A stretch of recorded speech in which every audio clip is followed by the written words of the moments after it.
Assalamualaikum warahmatullahi wabarakatuh. Perkenalkan, saya Naimatus Sadia. Saya dari kelas KPI 1C dengan NIM 12340200082. Di sini saya akan mempresentasikan dan menjelaskan mengenai sejarah peradaban Islam di Persia, Iran. Baik, untuk yang pertama yaitu mengenai penjelasan sejarah Persia, Iran pra-Islam. Situasi yang terjadi di kerajaan Persia sebelum Islam benar-benar merupakan pentas tragedi peradaban dalam segala aspeknya, baik moral, sosial, maupun agama.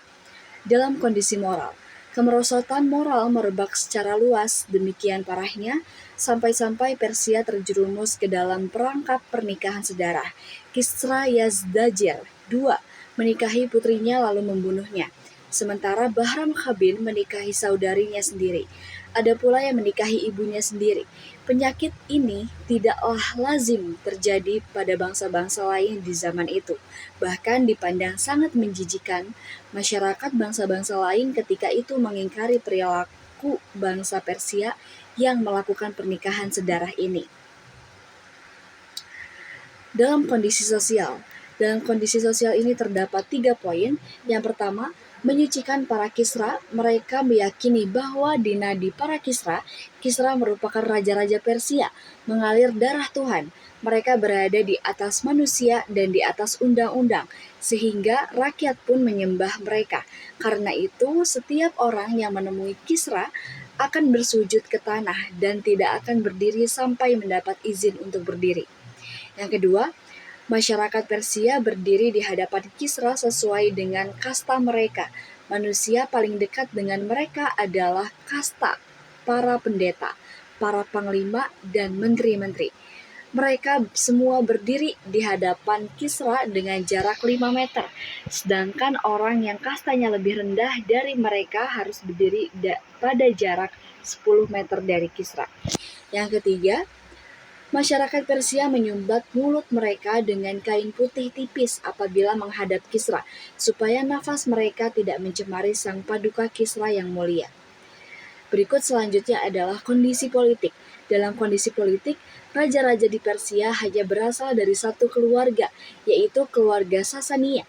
Jika tidak menemukan lelaki dewasa dari keluarga Sasania untuk diangkat sebagai raja, mereka akan mendaulat anak laki-laki yang masih kecil dari keluarga itu sebagai raja mereka, sebagaimana yang mereka lakukan terhadap Ardashir putra Sheroya yang baru berumur 7 tahun.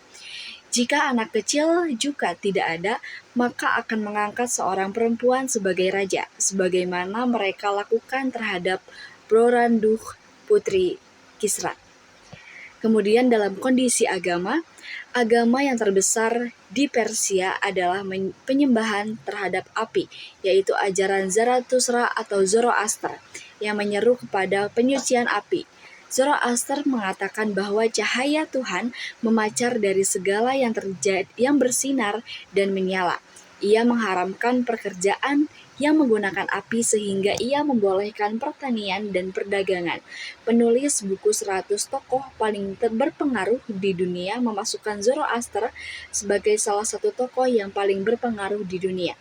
Penulis meletakkannya pada nomor 89 karena agama yang ia bawa masih bersifat lokal, sementara agama Muhammad SAW dan agama Isa alaihi salam bersifat global atau mendunia. Tentu saja ini merupakan standar penilaian yang sangat buruk karena ia menyandingkan para nabi agung yang menerima wahyu dari Allah dengan para pendusta dan penipu yang membuat-buat agama lalu menjajakannya kepada orang banyak. Kemudian selanjutnya adalah masuknya Islam ke Persia, Iran, dan perkembangannya. Setelah menaklukkan bangsa Arab di Jazirah Arab, Muslim mengalihkan perhatiannya kepada tetangga-tetangganya yaitu Persia, yaitu Iran tepatnya. Iran adalah bangsa pertama yang memerangi jihadis Islam, tapi Persia dan Bizantium tidak siap mengalahkan Muslim Arab, karena memang belum pernah dalam sejarah mereka berpapasan dengan musuh yang berperang dengan begitu membabi buta, membantai penduduk yang tak bersalah, dan juga menggunakan wanita sebagai umpan, sambil memaksakan agama mereka terhadap pihak yang kalah.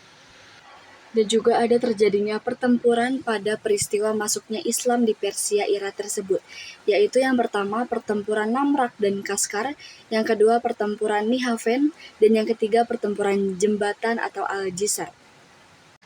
Selanjutnya yaitu mengenai peradaban Islam di Persia Iran.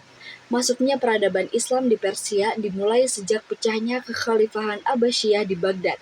Seorang sejarawan dari India bernama George Zaidan mengungkapkan dalam bukunya yang berjudul History of Islamic Civilization bahwa sejak kekhalifahan Abbasiyah di Baghdad melemah, banyak berdiri kerajaan-kerajaan kecil berbangsa Persia, seperti yang pertama ada Tohiriyah di Khurasan, yang kedua ada Safariyah di Fars, yang ketiga ada Samaniyah di Transosania, yang terakhir ada di Sajiyah di Azerbaijan.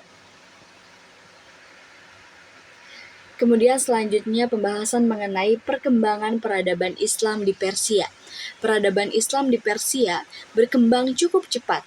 Hal ini ditandai dengan mulai meluasnya daerah kekuasaan pada masa kepemerintahan Abbas yang pertama, yang menjadi raja kelima dari dinasti Safawi.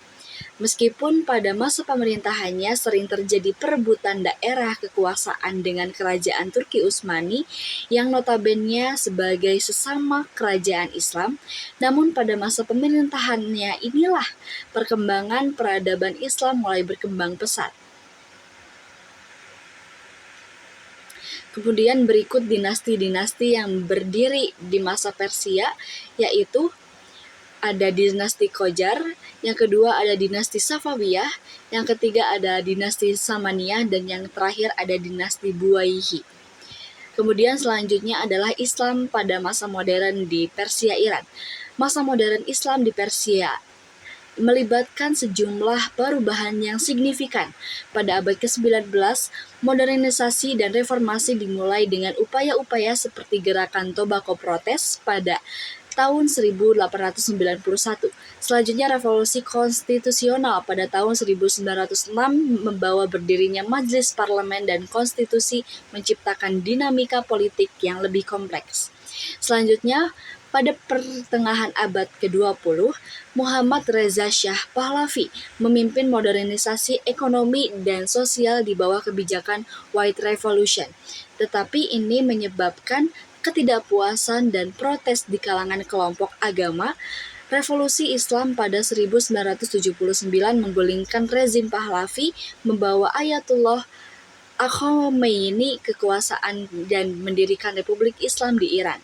Ini menciptakan sebuah negara di mana Islam terutama dalam bentuk Syiah memainkan peran sentral dan sistem politik dan sosialnya.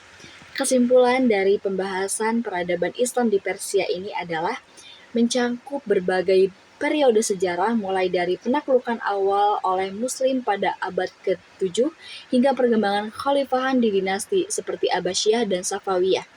Persia memainkan peran penting dalam pengembangan ilmu pengetahuan, sastra, dan seni dalam dunia Islam. Meskipun mengalami tantangan politik dan pergolakan, warisan intelektual Persia terus berdampak hingga saat ini, terutama dalam bidang sastra, arsitektur, dan matematika. Sekian yang dapat saya sampaikan. Wassalamualaikum warahmatullahi wabarakatuh.